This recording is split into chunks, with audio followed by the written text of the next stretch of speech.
كلمتين من القلب واتمنى تكمل معايا لاخر الفيديو. لو عندك بيزنس وبتدور على شركه تسويق وكان لينا الشرف انك تختارنا في تو ميديا، حابب اقول لك ما تزعلش مننا لو قلنا لك اسفين مش هنقدر نشتغل معاك. طب ليه؟ انا هقول لك دلوقتي. اولا احنا ممكن نقول لك اسفين لان احنا مش هنقدر نفيدك، لان نوع البيزنس بتاعك ما عندناش خبره كبيره فيه، وده طبيعي ومش عيب ومش حاجه ممكن حد يتكسف منها خالص.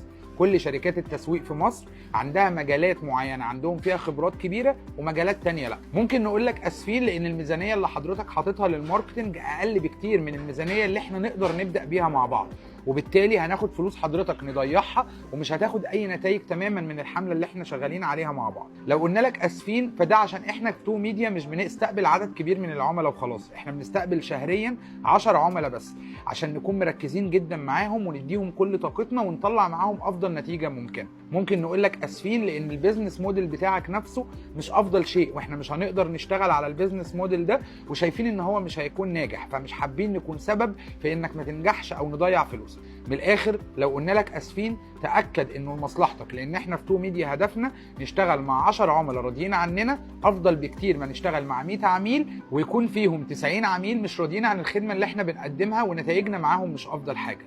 هدفنا في تو ميديا مش انك تتعاقد معانا شهر وتمشي، هدفنا هو الاستمراريه، ان احنا ننجح مع بعض وانك تكون من قصص نجاحنا كمان. هدفنا في تو ميديا مش اننا نكسب منك فلوس على قد ما هدفنا هو ان انت تحقق الهدف المطلوب للماركتنج اللي انت بتشتغل عليه معانا، وان احنا نوصل لهدفك اللي انت بتدور عليه.